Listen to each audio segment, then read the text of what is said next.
Bhagyalakshmi serial நேயர்கள் எல்லாருக்குமே வணக்கம். கோபி ரொம்பவே மனசு ஒடிஞ்சு போய் ரொம்ப கம்பல் பண்ணி நம்ம இனியாவை வீட்டுக்கே கூட்டிகிட்டு வந்துடுறாரு. வந்ததுக்கப்புறமா எல்லாருமே ஒரு வித டென்ஷனில் தான் இருக்காங்க. அதுக்கப்புறமா கொஞ்சம் நிதானப்படுத்திக்கிட்டு இனியாவை கோபிக்கிட்ட பேச ஆரம்பிக்கிறாங்க. அப்பா, எனக்கு கொஞ்சம் தள்ளி வந்து யோசித்து பார்க்குறப்ப ஒரு விஷயம் ரொம்ப நல்லாவே புரியுதுப்பா அப்படின்னு சொல்கிறாங்க. அப்போ கோபிக்கு ஒன்றும் புரியறதில்ல. ரொம்ப அமைதியாக இன்னும் சாந்தமாக இந்த அளவுக்கு ரொம்ப மெச்சூர்டாக இனியா ஏதோ சொல்ல வராளே அப்படிங்கிற ஆச்சரியமும் நம்ம கோபிக்கிட்டே இருக்குது. அப்போ கோபி இனியா முகத்தையே பார்த்துட்ருக்காப்புல. பார்த்துட்டு, என்ன இனியா, நீ என்ன நினைக்கிற சொல்லு, அது ரொம்ப முக்கியம் அப்படின்னு சொல்கிறாங்க. ஆமாப்பா, என்ன நிதிஷ் கல்யாணம் பண்ணதுக்கப்புறமா உடனேலாம் இந்த பிரச்சனை ஆரம்பிக்கலை. அவர் என்னை நல்லா தான் வச்சுருந்தாரு, நல்லபடியாக தான் என்னை பார்த்துக்கிட்டாரு.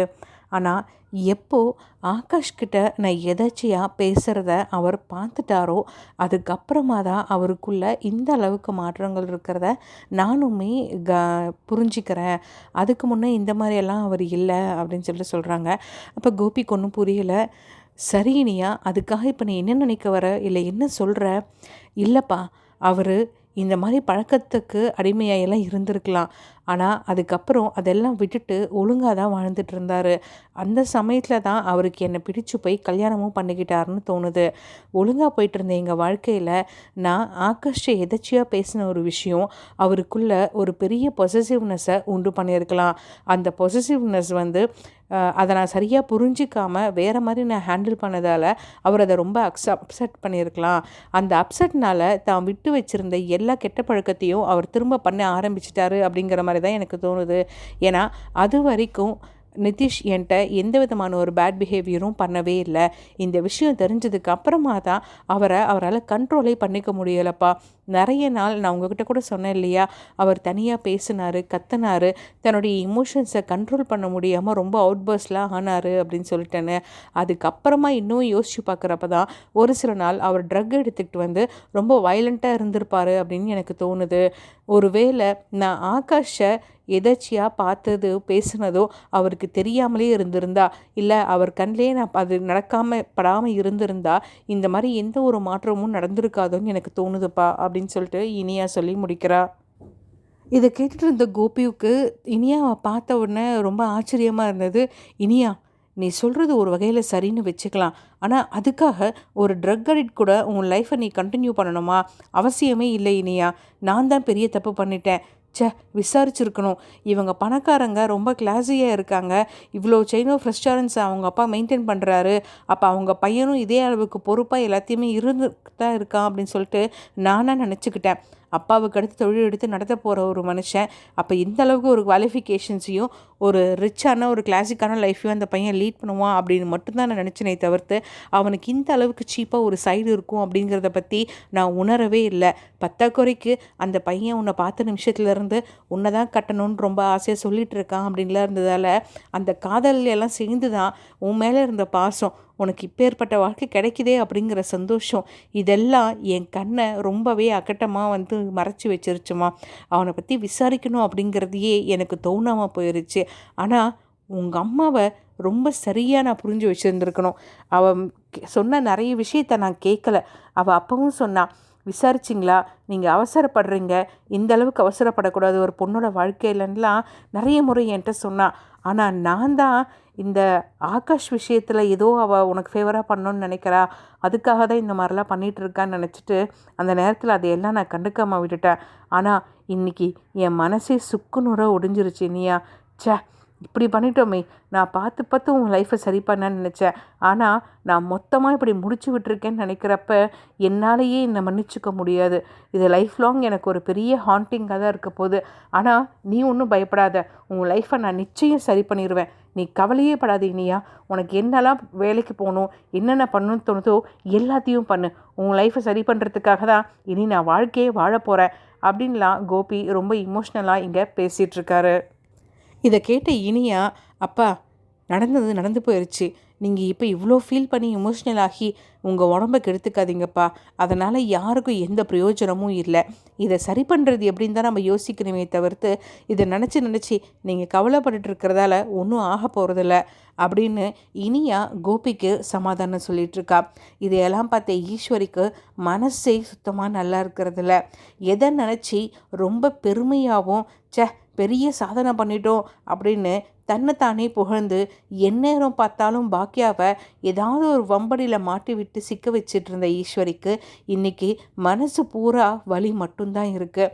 தான் பேத்தி எவ்வளோ பெரிய கோடீஸ்வரங்க வீட்டில் வாக்குப்பட்டிருக்கா. இனி அவள் லைஃப்பில் எந்த ஒரு பிரச்சனையுமே இருக்காது, அவள் வாழ்வா அப்படின்னு சொல்லி கனவு கண்டுட்டு இருந்த ஈஸ்வரிக்கு தம் பேத்தியோட புருஷன் ஒரு ட்ரக் அடிக்ட்டு போலீஸில் அரெஸ்ட் ஆனவன் இதெல்லாம் தெரிஞ்ச உடனே அப்படியே மனசே நொந்து போயிடுச்சு.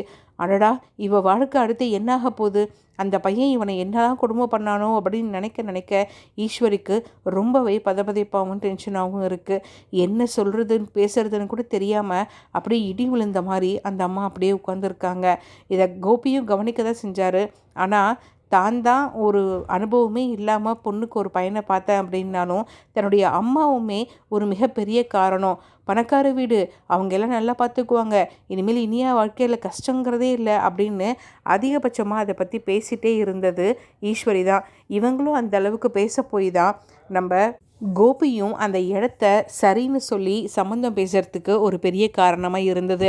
பட் இதெல்லாம் இப்போ யோசித்து பார்க்குறப்ப எந்த பிரயோஜனமும் இல்லைன்னு இனியா சொல்கிறது உண்மையாகவே ஒரு மிகப்பெரிய சிறந்த ஒரு பாயிண்ட் தான். அதை பற்றி நம்ம பேசி ஒன்றும் ஆக போகிறதில்ல அப்படின்னு தெரியுது. இந்த பக்கம் பார்த்தா பாக்கியாவுக்கு அங்கே வீட்டில் இருக்கவே முடியலை. இனியா இப்படி திரும்ப வீட்டுக்கு கூட்டு வந்து உட்கார வச்சிருக்கிறத நினச்சி பார்க்குறப்பே பாக்கியாவுக்கு ரொம்ப டென்ஷன் ஆகுது. சரின்னு மெஸ்ஸுக்கு கிளம்பி போகலாம், கொஞ்சமாவது மனசை மாற்றலாம் அப்படிங்கிறதுக்காக கிளம்பி போகிறாங்க. அங்கே செல்வி இருக்காங்க.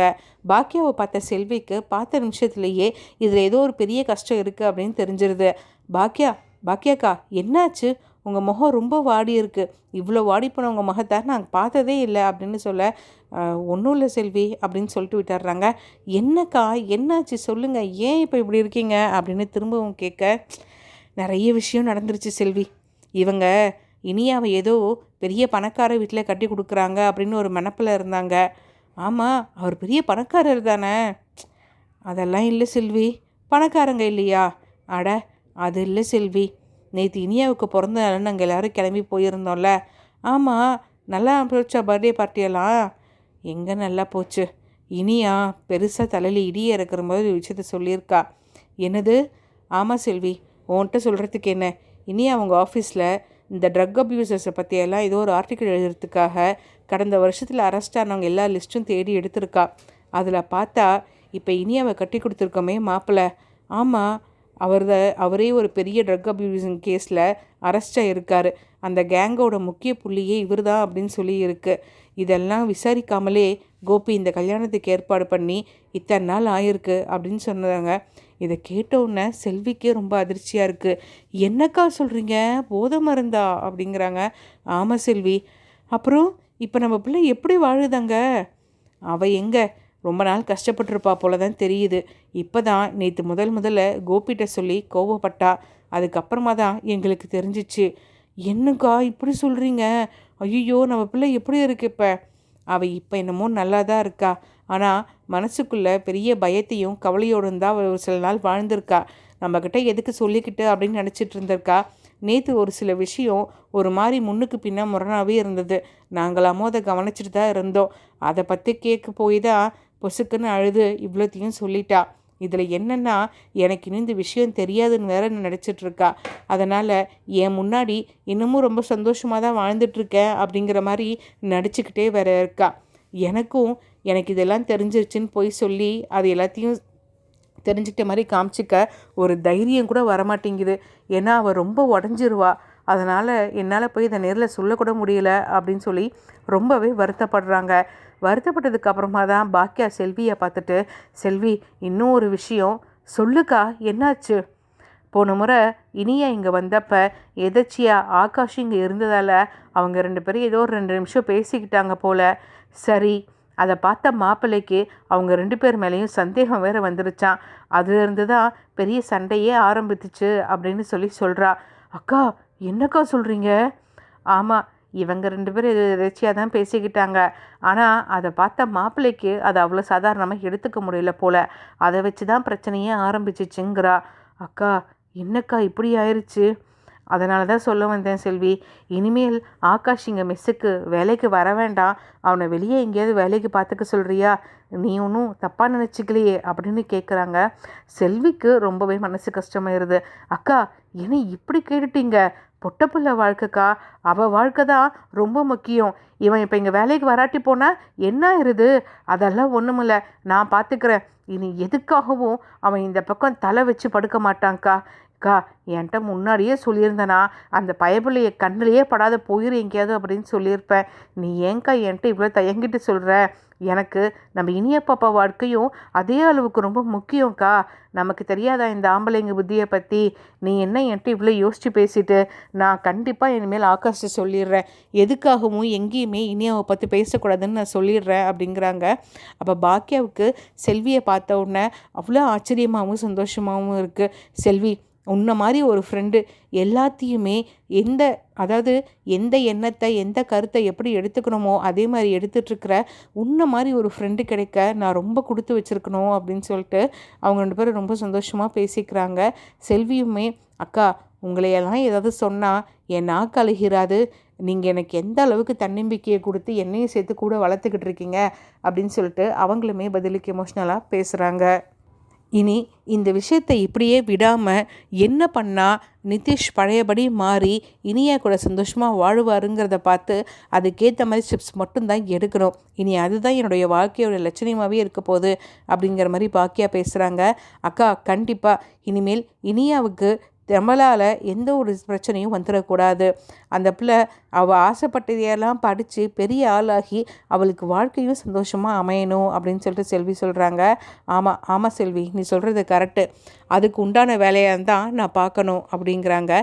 கட் பண்ணால் அந்த பக்கமாக ஈஸ்வரி இன்னும் புலம்பிக்கிட்டு, ஏண்டா திரும்ப போய் அவளை கொண்டு போய் விடுடா, மாப்பிள்ளைக்கு எடுத்து சொல்கிறா இதெல்லாம் தப்புன்னு, நம்ம பொண்ணு வாழ்க்கடா கோபி அப்படிங்கிறாங்க.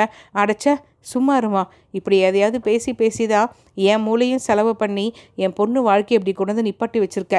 நான்லாம் உன் பேச்சை கேட்டேன் பார்த்தியா, அம்மா பேச்சுன்னு. அதுதான் பெரிய பண்ணதுலேயே பெரிய தப்புமா. என் பொண்டாட்டி பேச்சை கேட்டிருக்கணும். அவள் பேச்சை மட்டும் கேட்டிருந்தா என் பொண்ணு வாழ்க்கை இந்த அளவுக்கு ஆயிருக்காது. அவளாக பார்த்து என் பசங்க 2 பேர்த்துக்கும் கல்யாணம் பண்ணி வச்சா. அவனுங்க வாழ்க்கையெல்லாம் இன்றைக்கி சந்தோஷமாக ஆஹான்னு போயிட்டுருக்கு.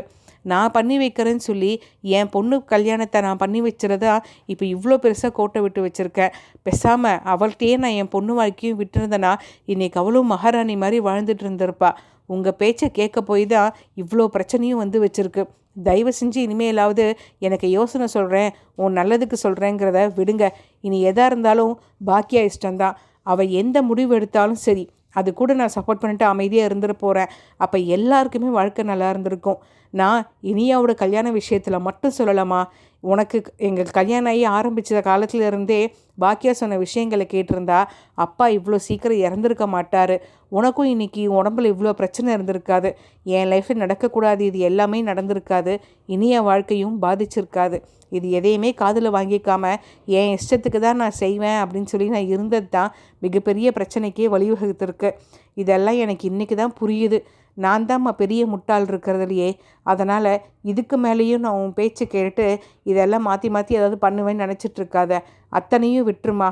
இனிமேல் பாக்கியா என்ன சொல்கிறாளோ அதை தான் நான் செய்ய போகிறேன். எப்படியாவது என் பொண்ணு வாழ்க்கையை காப்பாற்றி அவள் நல்லபடியாக சந்தோஷமாக ஒரு வாழ்க்கையை வாழ ஆரம்பிச்சிட்டானா அதுவே இனிமேல் எனக்கு லைஃப்பில் போதும் அப்படின்னு சொல்லிட்டு கோபி முடிக்கிறாங்க. எபிசோட்ஸ் இந்த மாதிரி போனால் நல்லாயிருக்கும்னு நினச்சிங்கன்னா இந்த கற்பனையான கதைக்கு நீங்கள் ஒரு லைக்கை போட்டு உங்கள் ஃப்ரெண்ட்ஸ்க்கும் ஷேர் பண்ணிடுங்க. கதை பிடிச்சிருக்கு, அடுத்தடுத்து கேட்கணும்னா மறக்காமல் சேனலை சப்ஸ்கிரைப் பண்ணிடுங்க.